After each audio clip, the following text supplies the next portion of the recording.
지금 여러분께서는 FM 96.7MHz 청주불교 방송의 무명을 밝히고 함께하고 계십니다. 이번 순서는 관음산 자비정사 주지이신 일봉 스님과 함께하는 반야의 샘 시간입니다.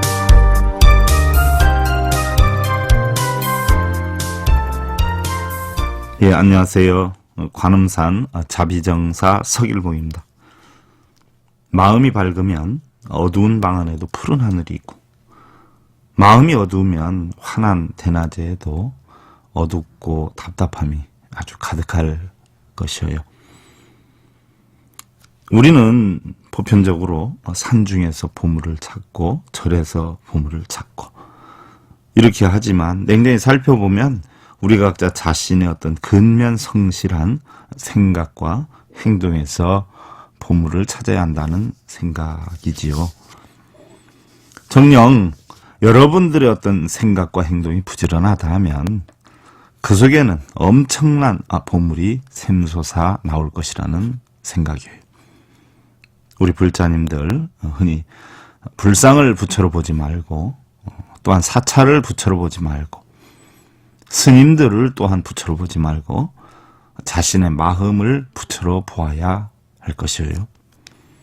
불상은 하나의 현상일 뿐이고 사찰은 참회 정진의 어떤 수행 장소이고요.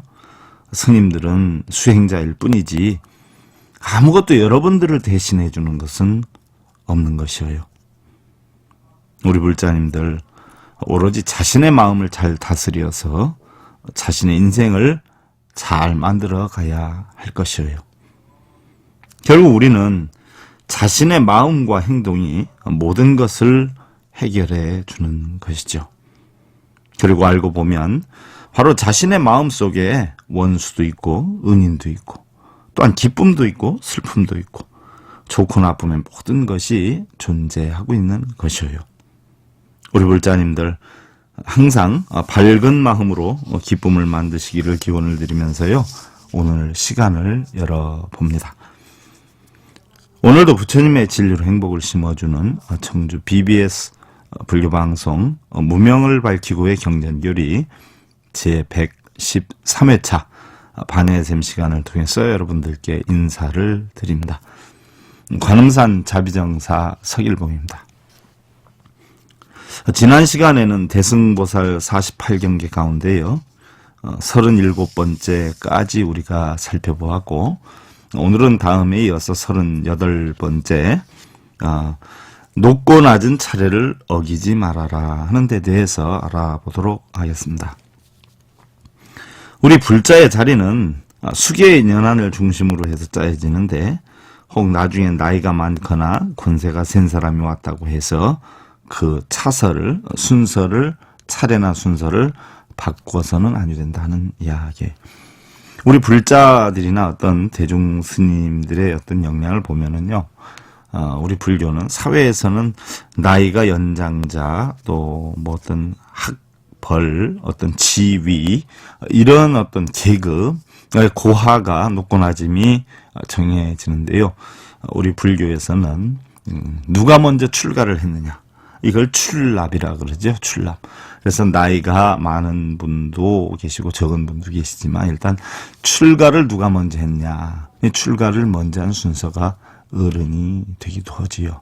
여러분들 대중초소 어떤 강원 같은 데 가서 보면은요.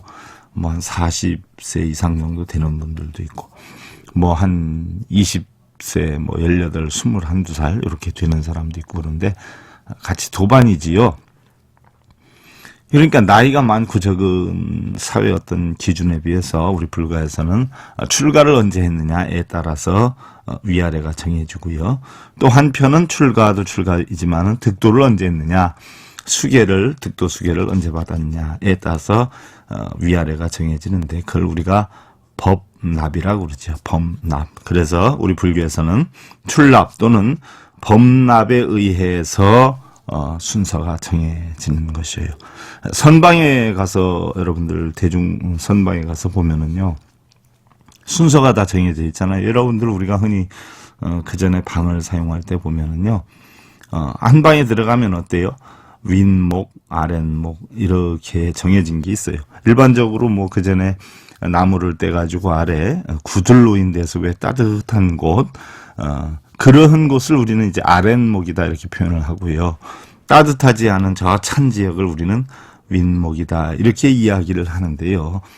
그것도 냉랭히 살펴보면 우리 불교 용어거든요. 선방 같은 데 가면은 오랫동안 가부좌를 들고 앉아 있어야 되는데, 예를 들어서 불을 지펴놓는데 바닥이 뜨겁다고 생각을 해보세요. 과연 뜨거운 데서 아무리 좌복을 깐다라고 해도 오래 앉아 있는 것은 조금 고통이 될 수도 있지요. 근데 좀 선선하고 좀 찬 데는 오래 앉아 있어도 큰 문제가 되지는 않아요. 춥지는 않기 때문에.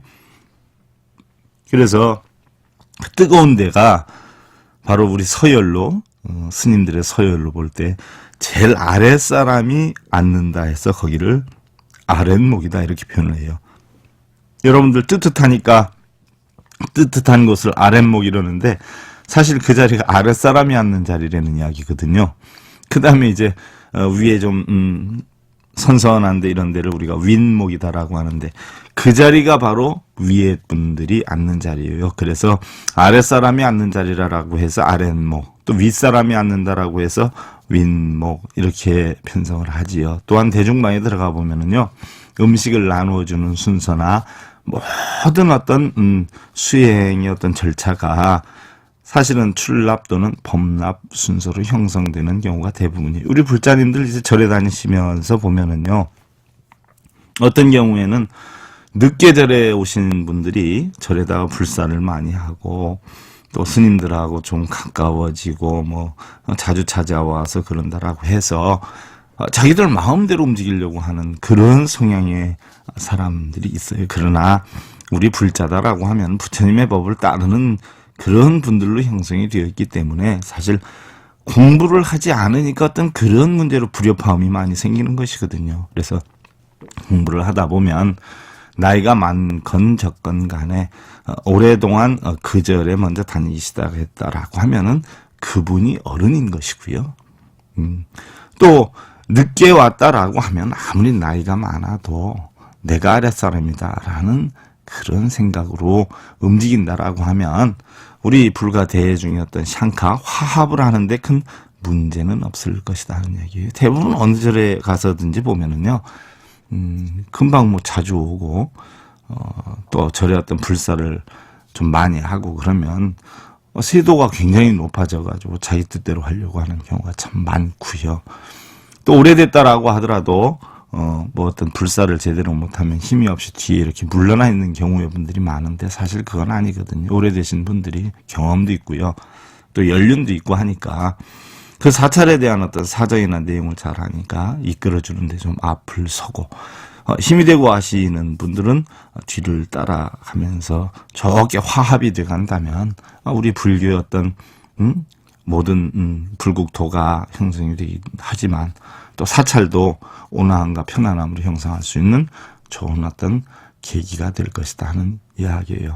그래서 설령 늦게 들어온 분이 나이가 많다라고 하면 나이가 많아도 일찍 들어온 분을 윗분으로 존경을 해주시면, 또 늦게 일찍 들어오신 연세가 작으신 또 범납이나 출납이 이런 많으신 분들은 또 나이로 생각해서 늦게 오셨지만 연장자들을 또한 존경하는 마음으로 움직이다 보면 서로 존경하게 되는 것이죠. 사실 내가 존경을 해야 나도 존경을 받는 거죠. 그렇죠? 내가 사랑을 해야 사랑을 받아요. 물론 강아지들도 마찬가지죠. 내가 이뻐하는 여건이 돼야만 강아지도 잘 따르는 것이에요. 근데 대부분 보면은 자기 주장을 내세우고 자기 뜻을 관철시키려고 하다가 보면 상대가 또 그것이 자기의 의견과 다르다라고 해서 잘못됐다라고 하는 또 그런 불협화음이 생기는 경우가 있는데, 지난번에 법문할 때도 제가 그랬는데, 제가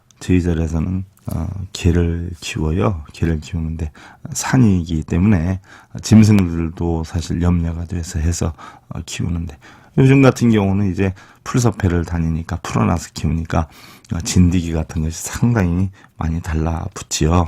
근데 우리 불자님들이 아이 스님 저 진드기 약을 쳐서 띄워주시든지 해야지 저걸 어떻게 달고 다니게 그냥 두세요라고 하시는 분들이 있었는데요. 사실 내가 우리 개, 강아지의 입장이 되다 보면 띄워줘야 되는데요. 내가 진드기 입장이 되다 보면 사실 그렇지 않아요? 개 몸에 붙어서 그 피를 빨아먹는데 진드기 입장에서 보면 왜 자꾸 떼어내려고 하느냐라고 할 수가 있어요. 우리가 사실은 모든 상황, 여건이 어느 관점에서 보느냐에 따라서 옳고 그름이 또한 선악이 분별이 되기 때문에 세상엔 옳은 것도 없고 틀리는 것도 없다는 부처님 말씀이 새삼 소중하게 생각이 되는 그런 여건이 아닌가 싶습니다. 그래서 놓고 낮은 차례를 어기지 말아라는 것은 어떠한 일이 있어도 서로가 서로를 존경할 수 있는 어떤 여건을 만들어야 화합이 된다라는 그런 뜻이지요. 다음 이제 39번째로 복과 지혜를 함께 닦아라 하는 이야기예요.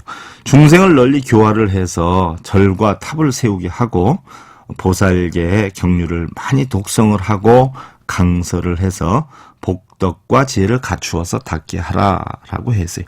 복과 지혜를 함께 닦아라라고 하는 것은요, 여러분들 기도 공덕을 많이 쌓고 절 공덕을 많이 쌓고 또한 독경이나 사경이나 뭐 이런 연불 등을 해야 공덕이 많이 오는 것은 아니라는 생각이에요. 물론 경전을 독송을 하고 수행을 많이 하다 보면 거기에서 부처님 가르침을 터득할 수 있는 기회가 많이 주어지기 때문에 그걸 인용을 해가지고 뭔가 지혜를 얻을 수 있는 여건은 되지만 무작정 무슨 카세트 테이프처럼 독경을 따라서만 한다라고 해서 거기서 지혜가 형성되는 것은 아니다는 얘기예요. 또한 절에 다니는 것도 중요하지만 뭐 물론 절에 안 나오시는 분들보다는 자주 나오시는 분들이 공덕을 많이 쌓는 것이고 복이 온다라고 하는데 사실은 그게 절에 그냥 와가지고 복락이 형성이 되는 것은 아니거든요. 절에 오는 그 자체의 마음가짐 하나만 봐도 절에 열심히 오는 사람들은 어때요? 자기 일상생활이나 가정생활이나 자기 직장생활에서 그만큼 열심히 할 수 있는 근기를 형성시키기 때문에 대부분 절에 열심히 오는 분들이 잘 될 수밖에 없어요. 그리고 절에 오시더라도요. 어떤 분은 스님 기도 좀 부탁해요 하고 절 3배만 하고 시주하며 이렇게 시주를 하고 가시는 분들이 있는가 하면 어떤 분들은 또 때에 오실 때마다 꼭 108배를 하시면서 법회에 동참하시는 분들이 있고요. 또한 어떤 분들은 한번 오실 때마다 법회 끝나기 전에 끝나고 나서나 아니면 법회 시작하기 전에 한 1000배 정도를 해가지고 공덕을 쌓는 분들이 있어요. 냉정히 생각해 보면 여러분들 절에를 자주 오고 절을 많이 한다, 기도를 많이 한다, 연불을 많이 한다라고 해서 복이 오는 게 아니라요. 가장 중요한 것은 어때요? 그것을 많이 할 수 있는 근본된 의지나 마음가짐을 갖게 되기 때문에 그 마음가짐의 토대가 어때요? 매사 어떤 일을 하든지 자기가 최선을 다해서 노력할 수 있는 의지와 끈기를 만들어 놓는 하나의 방편이기 때문에 그런 분들은 사업을 하든 직장생활을 하든 가정생활을 하든 또한 부모로서 자식에게 본보기를 보여주든 또한 자식으로서 부모한테 효도를 하든 항상 자기가 할 수 있는 최선을 다해서 움직이게 된다는 이야기예요. 여러분들 흔히들 우리가 밀림의 왕이다라고 하면 사자를 손꼽는 경우가 많은데요.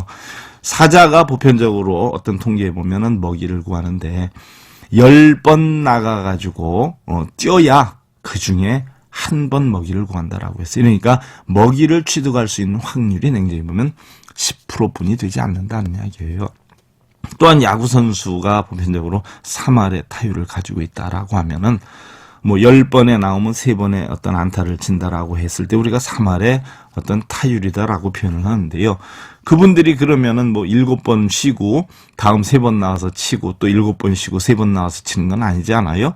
또 사자가 먹이를 취득하는 확률이 10%라고 해서 9번 뛰려고 하다 참았다 한 번 뛴다고 해서 얻어지는 건 아니지요. 그와 같이 절에 다니는 분들도요. 보편적으로 보면 본인이 얼마만큼 열심히 다니느냐에 따라서 가정생활도 열심히 할 수 있기 때문에 열심히 다니시는 분들이 성공을 할 수밖에 없어요. 이건 부처님이 복락을 주어서가 아니라 자기 스스로 자기 의지와 어떤 굳건한 신념을 바탕으로 해서 만들어갈 수 있는 그런 방편이 되기 때문에 그런 것이죠. 그냥 뭐 여러분들 흔히들 관광지 같은 데 다니시면서요 절에 가신다라고 해가지고 그것이 나는 불자야 또는 나는 절에 잘 다녀 이렇게 표현하는 분들이 있는데 사실 절에 가서는 어때요 여러분들 부처님 법문을 들으셔야 되지요. 부처님 법문을 듣지 않고 예를 들어서 절을 하고 기도만 하고 염불 하고 독경하고 사경하고 이렇게만 온다라고 하면 물론 자신의 마음의 어떤 편안함이나 아니면 굳건한 의지는 살릴 수 있을진 몰라도 어떤 지도서, 참고서, 자기의 방향지표를 설정해주는 법문이 없다라고 하면은 더딜 수밖에 없는 것이에요. 그러니까 여러분들 그런 어떤 각고와 노력으로 법문까지 들어서 부처님의 지혜와 방편을 잘 터득한다라고 하면 여러분들 원하시는 무엇이든지 이룰 수 있는 그런 여건이 형성이 될 것이다 하는 이야기예요. 또한 절에 다닌다라고 해서 껐덕껐덕 절만 가면 되는 것이 아니라 바로 절에 가서 공덕을 짓는 불사를 한다라든지 아니면 어떤 경전을 많이 읽거나 그 뜻을 알아서 그 뜻을 깨쳐서 다른 어떤 불자들한테 전해주는 강설이라고 그러죠. 독송하고 강설. 그 뜻을 알면은 전해주는 것이 좋지. 예를 들어서 여러분들 언젠가 제 천수경에 대해서 법문을 해드리겠지만 수리수리 마하수리 수수리 사바 이러잖아요. 정구업진언이. 그러면은 정구업진언이다라고 하는 것은 맑을 정자, 깨끗할 정자, 입구자, 업업자, 참진자, 말씀원자를 쓰는데 입으로 지은 어떤 업장을 맑게 해주는 참된 말이다. 이런 표현인데요. 입으로 얘기를 하기 이전에는 어때요? 벌써 마음에서 형성이 되기 때문에 입으로 업을 짓는 거예요. 입으로 업을 지을 때는 어떻게 돼요? 행동으로까지 업을 짓지 않아요. 그러니까 바로 입과 몸과 뜻으로 지은 업을 하나로 묶어서 정구업진언이다 해서 표현을 해놨지요. 그리고 수리수리 마하수리 수수리 사바다는 것은 여러분들 우리가 어떤 물건이나 어떤 기계가 고장이 났을 때 고치는 것을 우리는 수리한다라고 하지 않아요? 수리. 원래 범어로는 깨끗이 하다, 맑게 하다 그런 뜻인데요. 잘못된 것을 바르게 고친다 하는 이야기예요. 수리. 마하수리는 크게 고친다는 이야기죠. 우리가 세상을 살면서 어때요? 태어날 때는 맑고 깨끗한 아주 청한 분류성과 진성을 가지고 태어나지만 세상을 살다 보면은 오용락에 빠져서 오타각세에서 어떤 찌든 때가 갖고 싶고 누리고 싶고 깨치고 싶고 이루고 싶고 오르고 싶고 이런 어떤 열망 때문에 욕망 때문에 업을 짓고 번뇌와 근심과 걱정과 괴로움이 형성이 된단 말이죠. 그러니까 이런 것들을 내가 알게 모르게 지은 몸과 입과 뜻으로 지은 모든 것들을 말끔히 깨끗이 청소를 해서 깨끗이 닦아서 마하수리 크게 닦아서 수수리 사바 꼭 내 원하고자 하는 것을 사바하 원만 성취 이런 뜻이요. 이루겠나이다 하는 이야기예요. 예를 들어서 천수경을 갖다가 뭐 100번, 1000번, 10,000번을 읽는 것보다 진실로 좋은 것은 바로 정구업진언이라는 뜻이 무엇이다. 내가 세상의 모든 탐진치로 지은 그런 번뇌와 걱정과 근심과 괴로움 이런 모든 나쁜 것들을 수리 깨끗하게 나는 없애겠다, 고쳐나가겠다 하는 마음 하나를 먹는 것이 훨씬 옳다라는 이야기지요. 그래서 여러분들 흔히 절에 가시면 스님이 기도해주면 복락이 많이 오는 줄 아는데 사실 스님께서 기도를 해주시면은 그 복이 여러분들한테 가겠어요? 스님이 배가 고파서 스님이 밥을 잡수면 여러분들 배고픈 배가 채워지느냐는 이야기죠. 스님을 위한 기도는 스님이 하고 여러분들을 위한 기도는 여러분들이 하셔야죠. 여러분들 조상님들을 위해서 제사를 지내지 않아요? 근데 그것도 스님들이 가서 해주는 건 아니잖아요. 여러분들 조상님들 여러분들이 제사를 지내죠. 그와 같이 우리 불교에서도요 사실은 천도사상, 천도제사상도요 스님이 해줄 것이 아니라 진정 더 좋은 것은요 여러분들 각자 스스로가 극락왕생 발환 또는 그 돌아가신 분들의 어떤 이름으로 공덕을 짓는 것이 훨씬 좋은 건데 그런 부분들이 상당히 안타깝다는 얘기. 부처님 가르침과는 너무나 다른 부분들이 참 적지는 않거든요. 사실 많이 안타깝고 현재 우리 불교가 좀 문제가 조금 있는 것 같아요. 올바른 부처님 법을 가르쳐주는 도량들이 자꾸 늘어났으면 하는 그런 바람이기도 하죠. 그래서 열심히 우리가 경전을 독송하고 또 그 뜻을 알아서 남한테 전하는 또 그런 뜻을 알아서 몸소 실천을 하는 그런 복덕과 지혜를 갖추어서 닦게 하라라고 하는 것이에요. 그 다음에 이제 40번째로 계율받을 사람을 골라서 계를 일러주지 말아라 그랬어요. 치력 죄를 지은 사람 제외하고는 치력죄는 지난번 여러분들 48경기 하면서 말씀을 드렸던 내용이에요. 치력죄를 지은 사람을 제외하고는 특종인 어떤 직업이나 신체적 결함 내지 죄인이라고 할지라도 자신의 소원을 저버리고 선택을 해서 기회를 주어서는 아니 된다라고 했어요. 예를 들어서 자기 마음에 안 든다라고 해서 기회를 안 주거나 또한 자기 마음에 든다라고 해서 어떤 절차를 받지 않고 기회를 내려준다라고 하면 문제가 되죠. 그 전에 부처님 제세 시에는 부처님께서 알아서 판단을 했는데요. 부처님이 이제 열반하시면서 열반경에 보면은 마지막으로 부처님께서 열반하실 때 수발다라 장자가 뛰어들어왔지 않으니 부처님 몸도 편찮으신데 왜 이렇게 어수선하냐 하니까 자기가 무슨 일이 있어도 부처님이 열반하시기 전에 꼭 친견했으면 좋겠다. 그러니까 자기 사정을 좀 들어달라라고 부탁을 했을 때 부처님께서 안에서 왜 이렇게 밖에 어수선하느냐 해가지고 안한에게 그 자초지종을 물었더니 수발다라 장자가 여차여차해서 부처님을 친견하려고 합니다 하는 이야기를 하게 되죠. 그때 부처님께서 수발다라 장자를 들어오시게 했어요. 그래서 수발다라 장자가 부처님께 들어와 가지고 질문한 내용이 마지막에 어떠한 법이 다들 각기 사문들이 그죠? 각기 옛날에도 꼭 불교뿐만이 아니라 출가 수행자들의 단체들이 많이 있었어요. 지금은 어떤 종교의 단체와 같은 건데 그때 수발다라 장자가 바라문이었는데 어느 종파가 어느 종단이 쉽게 얘기하면 어느 단체가 정법의 단체고 어느 단체가 사법의 단체입니까? 전부들 다 자기가 정법이고 다른 건 다 틀리다라고 하는데 어느 것이 올바른 단체고 어느 것이 올바르지 않은 단체입니까? 저는 죽기 전에 그걸 꼭 알았으면 좋겠습니다. 부처님 직접 법문해 주신 걸 들었으면 좋겠습니다라고 했을 때 부처님께서 말씀하셨죠. 바로 사성제 8정도의 수순에서 8정도의 수순에서 바로 공부를 하고 글 중심으로 해서 형성이 됐다라고 하면 그거는 정법단체고 그렇지 않고 자기 사료사욕이나 어떤 자기 이득을 위해서 거지를 일삼거나 하는 것 이런 것들은 사법의 단체이고 어느 것이 올바른 사문이냐라고 하면 8정도 수순해가지고 생각하고 행동하고 말을 하고 하는 것은 올바른 출가 수행자이고 그걸 역행하는 그런 분들은 사법의 사문이다라고 부처님께서는 말씀을 하셨어요. 그럴 때 수발다라 장자가 이제는 제가 궁금해했던 것이 풀려서 너무나 속이 시원합니다라고 하니까 부처님께서 그 자리에서 수기를 내려주셨어요. 바로 수기를 주셔가지고 출가를 인정을 해줬죠. 그때 수발다라 장자가 자기는 부처님, 자기 돈으로 부처님 돌아가시는 모습을 도저히 볼 수가 없을 것 같습니다 하면서 그 자리에서 앉아서 부처님 열반하시기 전에 열반을 했는데요. 바로 불가에 귀의를 하자마자 수계를 받은 것은 바로 수발다라 장자였고요. 부처님께서 거기에서 안한에게 이야기를 하셨죠.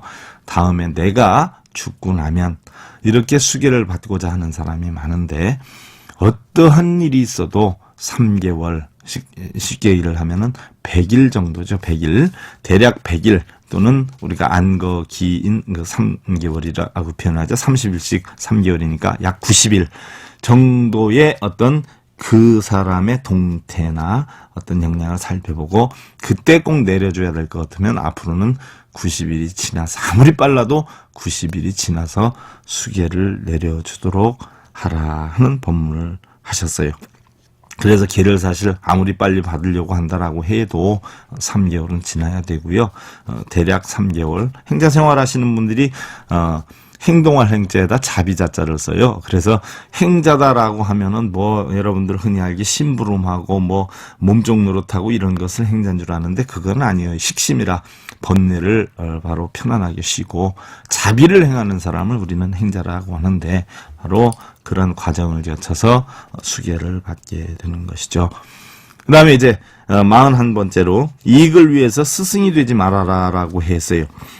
명예와 이득을 위해서 모르는 경륜을 아는 척하면서 제자를 많이 두려고 해서는 아니 된다. 10중계를 범한 사람은 불보살 형상 앞에서 기도를 하되 피눈물로 참회를 하고 서상을 보도록 하고 48경계를 범한 이는 법사에 대해서 참회를 해야 된다라고 했어요.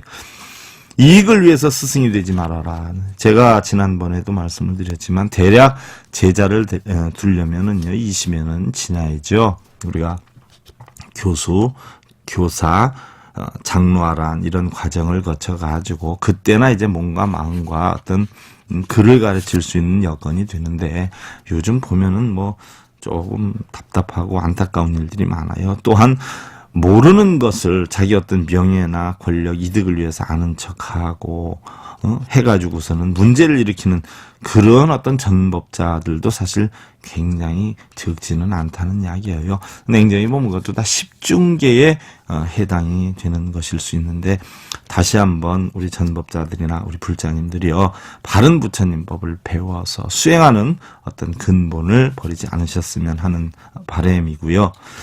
우리 불자님들 우리 어떤 자신에게 어떤 삶이 어떻게 보면 단 하나뿐이 없어요. 그리고 두 번 다시 없어요. 이러한 삶을 우리가 가치 있게 하고 빛내기 위해서는요. 스스로 자신의 일에 최선을 다해야 한다는 그런 생각이에요. 성공이나 기쁨 뭐 이런 것은 누가 갖다 주는 것이 아니지요.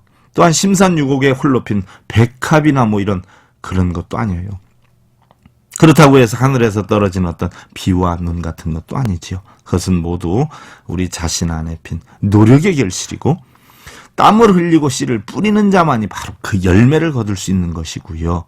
바로 그러한 노력이 우리의 기회와 어떤 기적을 만들 수 있는 것이에요. 우리 불자님들 항상 최선을 다하는 그런 노력으로 행복한 날들 만드시기를 기원을 드리고요.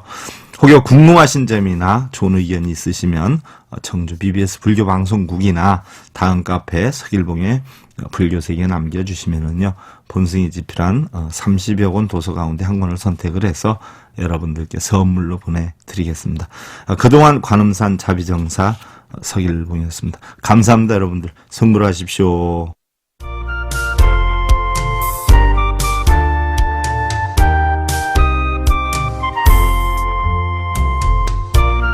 지금까지 관음산 자비정사 조지이신 일봉스님의 반야의 샘 함께 하셨습니다.